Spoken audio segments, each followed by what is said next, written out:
It's the Cracky Rugby podcast. It's the preview of the first round of the Champions Cup. And my name's Alan Deegan, and on the line tonight I've got Danny Deegan. How's it going? And Niall Sheil. Oh yeah, Alan. Hi, Danny. Okay, before we get talking to the lads, let's hear William and Dave talking to Sammy, Arnold and Andy Friend at today's press conference. It's been a disjointed sort of season, but Champions Cup rugby, playing the side that have been in two of the last three finals in Paris. So how are the squad getting ready for this one? Yeah, it's a massive challenge, but it's obviously massively exciting as well. It's a competition that we feel we should be in, and it's a game that we're really excited for. Like you said, a massive challenge, but it's an opportunity to go over there and play in an incredible stadium and play in an exciting brand of rugby.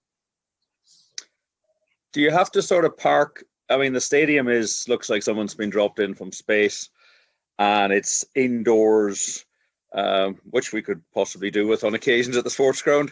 But it really is about the match. So do you have to compartmentalise your preparations for the game separate to the actual excitement and the trip of Champions Cup rugby?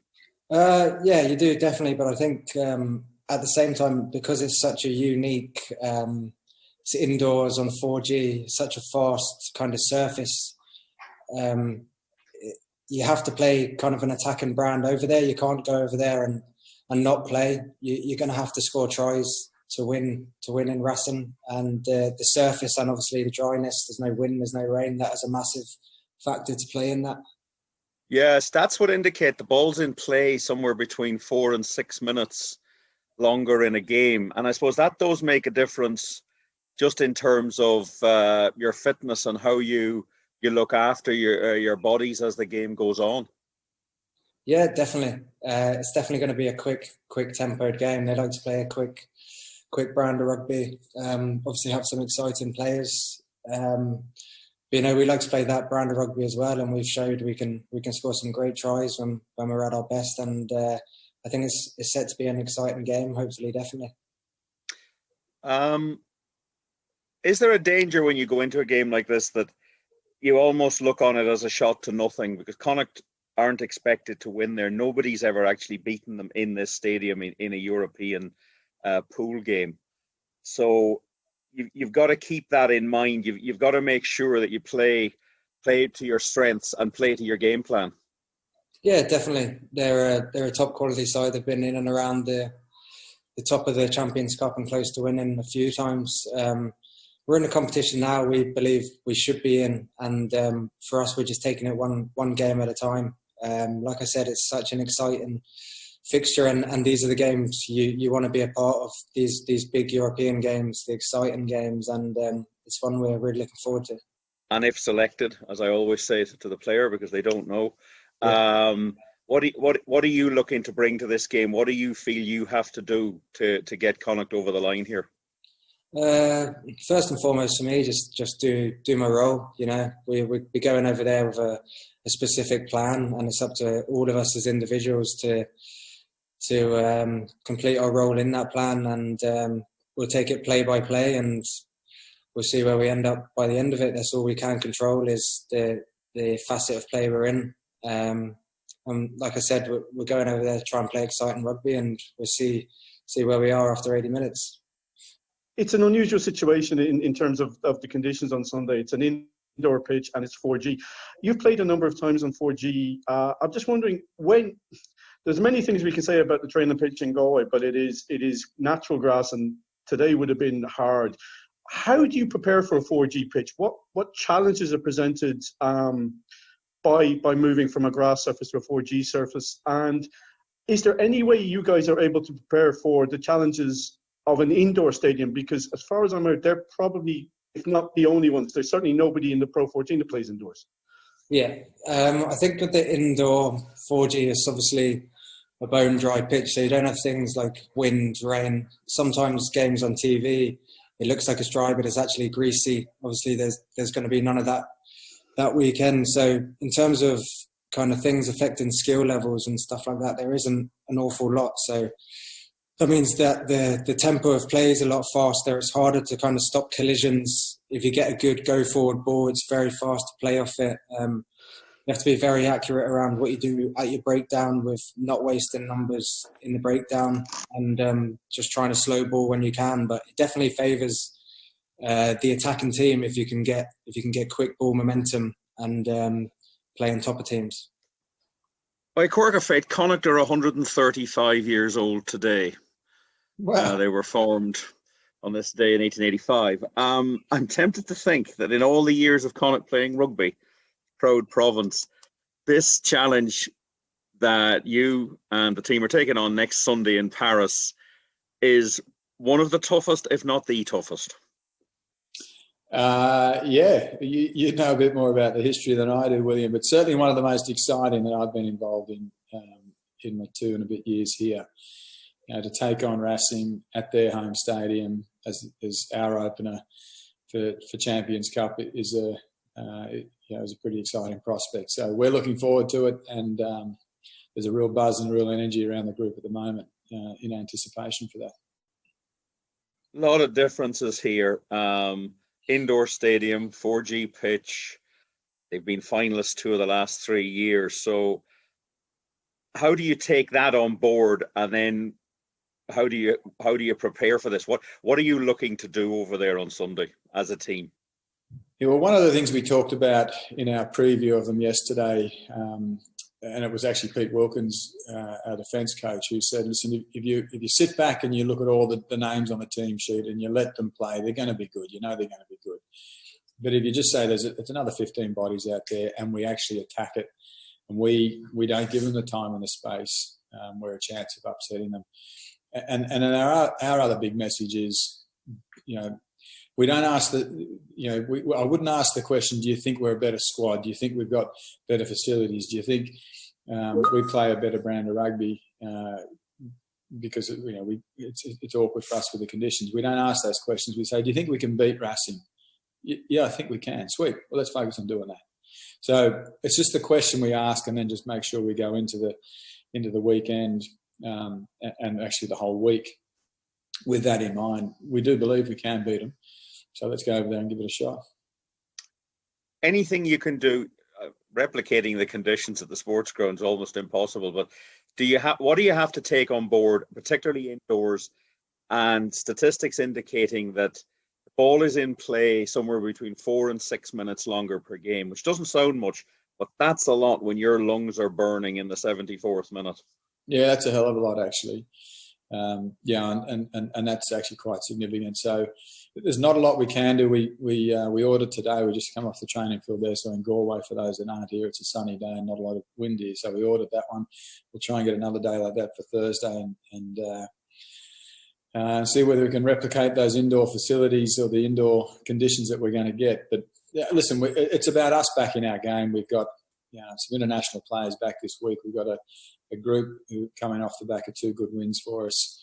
So there's a good energy around the group, and there's the excitement of taking on Racing on Sunday. Yeah, with regard to the Irish situation, though, it's always a bit complex at this time of the year, but this year in particular. So how do players come back, and who controls them, and who is back for you? Well, we've got all the boys back. So when I say all of them, Finlay's back, Dave Heffernan, Quinn Rue, Kieran Marmion, Bundy Arkey, and we've had Alton Delan with us as well. So all those 6 fellas are back and available for selection for us. We've got a reasonably reasonably healthy squad anyway. We've actually got an Eagles game against Leinster this weekend as well. So we've actually got 46 players who are going to tog out this weekend. Now, this time last year, we didn't have 26 players to train. So we've just come off the field there where we had about 45 players out there on the training paddock at any one time, or at the same time, sorry. And then we've got a group of academy players waiting in the wing. So the squad's in a healthy position. There is excitement because it feels like everyone's going to get a game this weekend, and we should be able to field 2 very strong sides. And if you were picking one thing that you have to get right, allowing for who you're playing or where you're playing it, what's the key to getting competitive in this game? We're going to nail our opportunities. So when we get them, and we'll get them, we've got to make sure we're clinical with those. We might not get too many, but if we get them early and we nail them early, that's going to put us in a strong position. So if you don't, and they nail theirs, and that gap starts to increase. So that'll be the first thing, William. I think I'll give you two, because the second one is we've got to get in their face. So we just got to get off the line, and don't worry about who's wearing the jersey. Just get off the line and get your body in front of those jerseys and shut down their time and space. Andy, it's going to require 80 minutes, which means that all 23 players are going to have to be at their maximum for the entirety of the game. What pressure does that put on you to time your substitutions correctly, so that there's a level consistency of performance, both mentally and physically, so that you're not leaving players out there who have just gone beyond what they can give, and that the guys coming on are ready to go from even minute -1, never mind minute 0. Yeah, I think these big games, there's an added pressure there to make sure you get your timings right. And we have 4 sets of eyes up in the box with myself, Jimmy, Nigel, Peter, all watching the game. We've got a couple of sets of eyes down on the training field, on the playing field, radioed up, and we're constantly talking.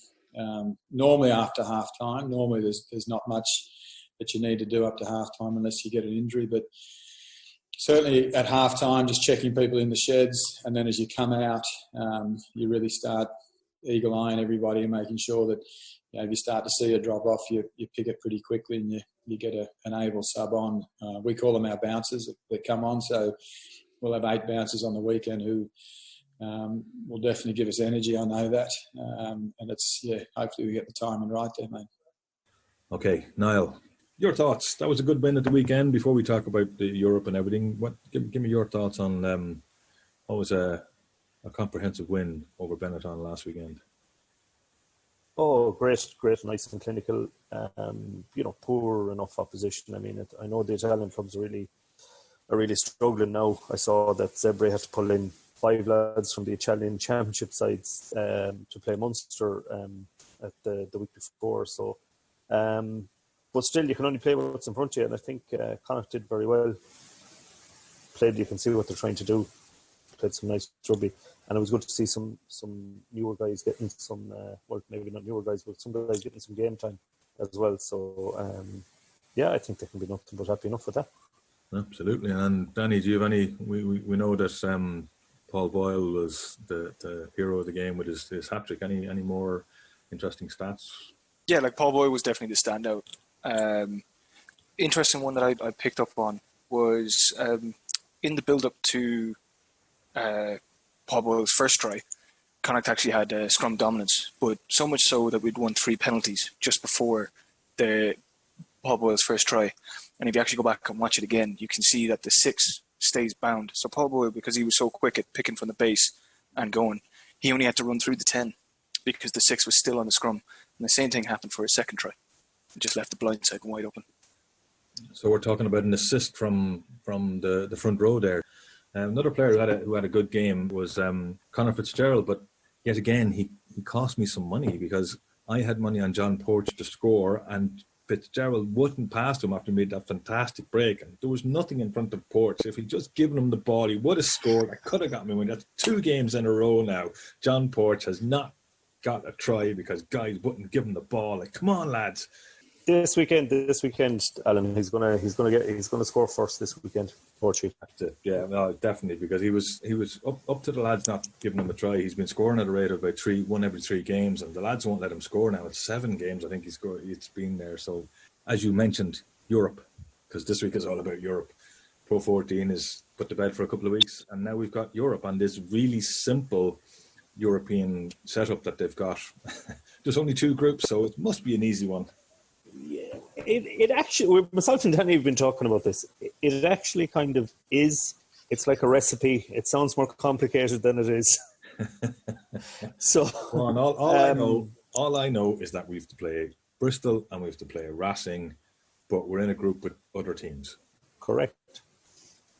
Nothing could be simpler. So well, I think you summed it up perfectly, Packie. the teams with the most points get out of the groups. Am I right? Simple as that. That's it. Really and truly, that's it. So who else is in our group that we're not actually playing? So the other teams, Alan, are Exeter, Leon, Ulster, Munster, Claremont, Harlequins, Glasgow, Gloucester, and Toulouse. And I think from all of that, I think we have the tastiest draw of the whole lot. It's just a shame we can't travel because they're two excellent places to go visit. Oh my God! Yeah, it's so really, COVID. You're sort of looking at, wow, you couldn't have asked for better places. We've never played in Paris. We've played Racing before, but they were here. We've never played in Paris. Mm-hmm. Who doesn't want to, have a beer watching a match and then go play a game of crazy golf at halftime? Yeah, it's pure entertainment in La Défense Arena, and hopefully, with a bit of luck, we'll get into the Champions Cup next season and we'll draw them again, because that team tends to happen, doesn't it? We get to draw someone and we draw them 3 times in a row. I think this is only the 4th French team we'll have ever played in the Champions Cup. Toulouse, Biarritz and Montpellier are the 3 teams. This will be the 4th. Yeah. So let's talk on, we've talked about the format. We know that if we finish with all our wins, we get into the quarterfinals and they're home and away. If we finish, I think we won't talk about possibility of getting into the Challenge Cup, because we're only going to focus on what we can do now and winning our group, because Andy said it today, there's no point in going for this unless you're going to try and win it. So let's not worry about that until if and when that time comes. Connacht are 135 years old today. I have my favourite memories of Connacht, and I suppose my best one is actually doing the lap of honour after we won the final, managing to get onto the field by pretending I had the right pass, walking along the corridor, showing with my microphone, pretending I knew exactly where I was going and who I was going to talk to. So nobody stopped me, and I got to do a lap of honour with the players, and it was fantastic. What about you, Niall? What's the one thing that you would say, wow? Well, that obviously is the zenith for everybody. I think just some funny ones over the years, some kind of funny games here and there. I remember when we were in Dax about 15 years ago, I'd say now at this stage, on a great trip and traveling with the team, like with the players. Now, not the team coaches or anything like that, but very different days. And I remember that we went to the stadium the day before. They were doing their team run, and we were checking out where we're going to sit in the stadium. And as we walked back around, because it was a municipal stadium, so we could get in. And as we're walking along the track, the ball sort of bounces by, and we look and go, what was that? And it's the players kicking the ball. And we end up kicking the ball back to the players as they practice kicking the ball over the bar. It was like, I'm surprised they didn't ask us to put us on the bench the following day. Well, you did give John Muldoon a bit of stick about how far he was missing, and of course he rolled back at you. If I had a hurl, Packie, we would have been fine. Yeah. Just over it all, there's some great people that have played through the province, and there's great. They're still knocking around, and it's part of us all now at this stage. I mean, it kind of grew fairly organically with Connacht as opposed to being a real manufactured thing. I really I feel that for it, like. Yeah. So, Edinburgh has to be the top. It certainly does. And Danny, go on, your one big memory. Well, again, it can't be anything but the championship. But sadly, I didn't get to go because you got to go, and I had to do rugby tots. So I drew the short straw. So yeah, thanks for that, Dad. Obviously that being the top, one of my other favourite memories would have been last game of the season of the 2017-18 season, the Moles' last game. So we're playing against Leinster. We never really, no one gave us any kind of hope. I'd been playing rugby in Dublin, and I'd always get stick for, wearing the Connacht jersey. It's like, oh, did you win at the weekend, kind of a thing. So I had about 5 or 6 of my Dublin mates down, and there was nothing better than watching the hope just drain from their face. It's like, first try goes in. It's like, oh yeah, we'll give you that one. Second try goes in. It's like, oh right, okay. Third one goes in. It just keeps getting worse, and they're like, oh, we're getting hammered. There was nothing better just having a big smile on my face, and they're just all depressed. It was great. So it was a great way to send off Mo, but it was also one of the great days to be able to have a go with my mates. I gotta say, Danny, I think you're intrinsically linked with the history of Connacht as well. I mean, way back in 2001, was it? Unfortunately, Packie, and I'll jump in on this one. I'll jump in before he gets in there. He was sick that day. So this was the march to Lansdowne Road, and Danny was meant to be one of the three kids who handed the letter into the IRFU, and unfortunately he couldn't make it. So his sister made it, Cassie. Michael Fallon, who's John Fallon's nephew, so anyone who knows John, who writes for the various papers on Connacht Rugby, was there, and a young lad called Mark Rappel, who was involved in the minis, was there, and poor Danny didn't make it. Sure, he didn't, son. No, I didn't. You could have let him off with that. He's down in every book as being the fellow that handed up. Actually, Yes, I don't think he didn't mention anybody else. They only mentioned Danny. You could have given him that. Well, it's a chance, me, stats. I like my stats to be right, Packie, so. Not at all. That's just an old fellow not giving his son a chance. Yeah, that's exactly it. And awful. He loves to remind me of it, because I had a vomiting bug for about 3 days, so there was no way I could travel. Oh, good God. Lovely. Okay, I'll tell you what. It's a good time to take a quick break. So, to the game. Connacht are playing in a stadium that's as far removed as a sports ground as you could possibly get. I'm playing against a team who are pretty successful in this tournament, even if they haven't quite got to the Holy Grail. Danny, what are we looking at? Well, we're looking at beaten finalists twice in the last 3 years, and they were quarterfinalists in the in-between year, losing out to Toulouse by 1 point. They also averaged 22 points per victory at home. So they average a 22-point victory when they play at home in the Champions Cup. But one thing that's going in Connacht's favour is, so we've played in the Champions Cup 5 times. We've won 3 of the 5 games in the first game of the Champions Cup for us. And so, Packie, we're expecting to do pretty well and get through this group. It's only as Danny said, the finalists from last year, and it's only the Challenge Cup winners as our other opponents. So easy peasy. You'd have to say so. We can finish up the pod now and have a cup of tea. I'm going through the wrestling squad there.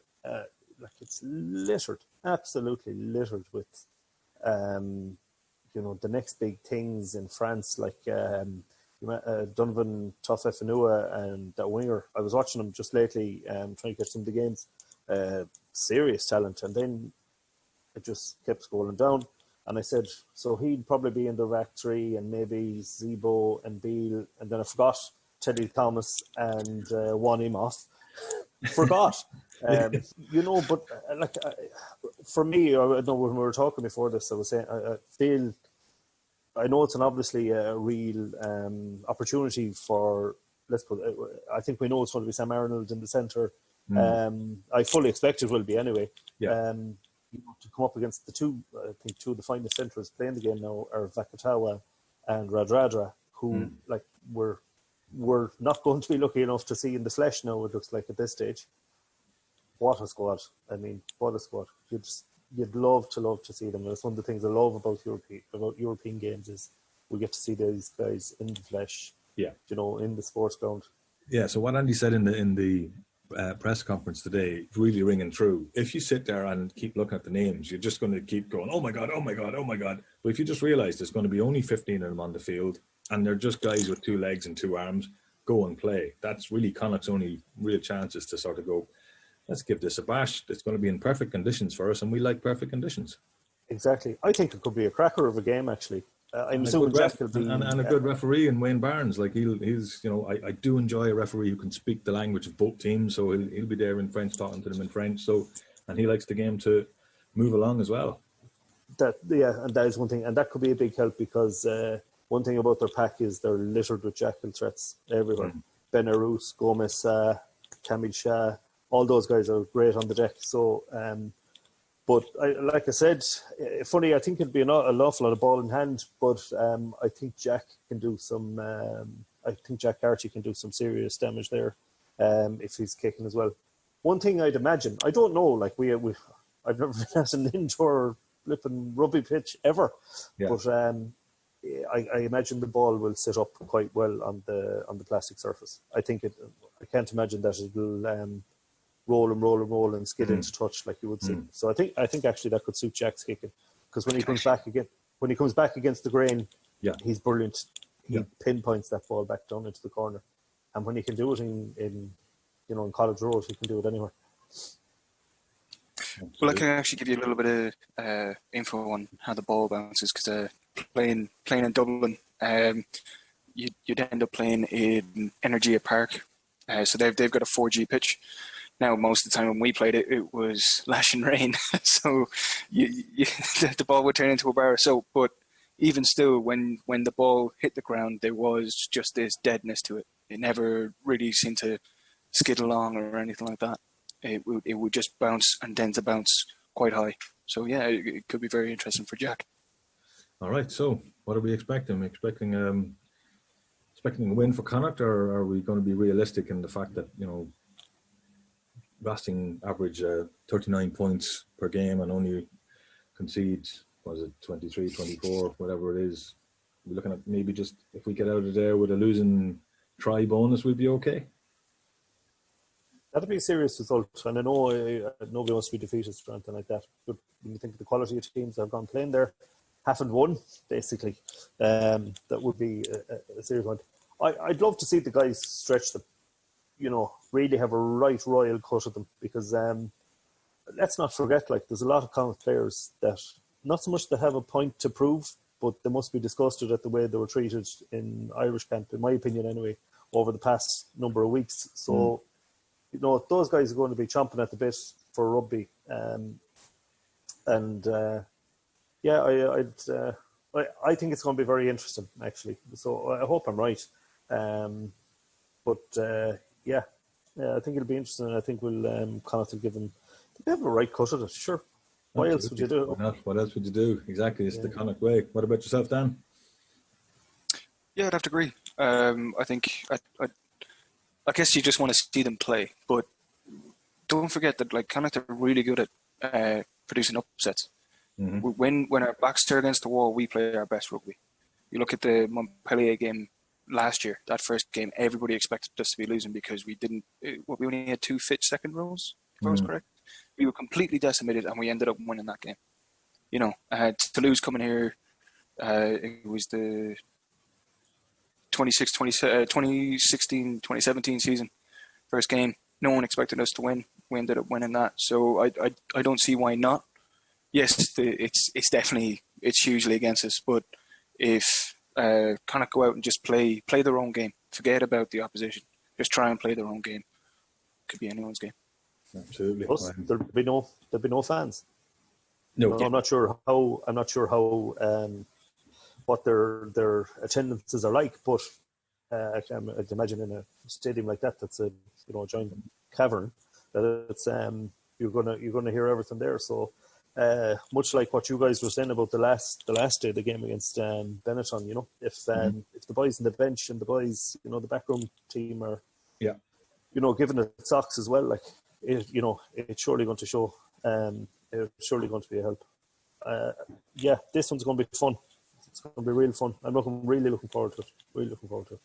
So am I. And as it's become normal now for the Craggy Rugby podcast, we will have the thoughts of the coach. And actually, it looks like it's going to be Andy Friend this week after the team has been selected. So we'll find out who. After we find out who's selected, we'll be finding out why they've been selected. So we'll have that probably on Friday, which is good because I think the selection goes out on a Friday because it's the European games. They haven't moved to the Saturday thing like the way they have in the Pro 14. So listen out for that on the pod. Yeah, so remember, you can listen to us on any good podcast player will have us. You can ask Alexa, you can ask Siri just to play the Craggy Rugby podcast. So I'd just like to thank the guys. So here's William with the results, the couple of results from last weekend and the fixtures for this weekend. two make-up games in the Pro 14 last weekend. On Friday, December the 4th, Connacht 31, Benetton 14. And on Saturday, December the 5th, it finished Glasgow Warriors 22, Dragons 23. So the first section of Pro 14 games is complete. Some teams have played 8 games, some teams have played less. Let's have a look at Conference A first. Ulster on top, played 8, won 8, 6 bonus points, 38. Leinster are second, 7 played, 7 wins, 7 bonus points, 35 points. The Ospreys are in third, played 7, won 3, lost 4, 1 bonus point, 13 points. That's a huge gap. In fourth place, the Dragons, who've played 6 games. They have 3 wins, 3 losses, 1 bonus point, 13 points. Glasgow Warriors have also played 8 games. Won 2, lost 6, 2 bonus points, 10 points. And at the bottom are Zebre, who've also played 8 games. Won 1, lost 7, 1 bonus point, 5 points. Conference B. Munster on top, unbeaten. Played 7, won 7, 4 bonus points, 32. Connacht are in second place. They've played 6 games. They've won 4, they've lost 2, they have 4 bonus points, 20 points. The Scarlets played 7, won 3, lost 4, 4 bonus points. They're third with 16 points. The Cardiff Blues, they've played 8 games. They're the only team in Conference B to have a full 8 played. They've won 3, they've lost 5, they've 2 bonus points, 14 points. Edinburgh played 7, won 2, lost 5, 2 bonus points, 10 points. And on the bottom are Benetton, the only team who haven't won a game in the Pro 14 this season. They've played 7, they've lost 7, they've 3 bonus points, they've 3 points. European action now dominates for the next 2 weekends, and it gets underway on Friday the 11th of December, Pool 2 at 8 p.m, Ulster versus Toulouse. On Saturday, December the 12th, Pool 1, Montpellier versus Leinster. That's a 5:30 p.m. kickoff. And in Pool 2 on Saturday, Bristol will take on ASM Clermont Auvergne, and that game kicks off at 1 p.m. And on Sunday, December the 13th, in Pool 2, Racing 92 versus Connacht, 3:15 p.m. kickoff. And the last game of the first weekend, Munster versus Harlequins, with a 5:30 p.m. kickoff. Loose, cut it loose. Break out or nothing changes. Sad and confused. Don't wait until you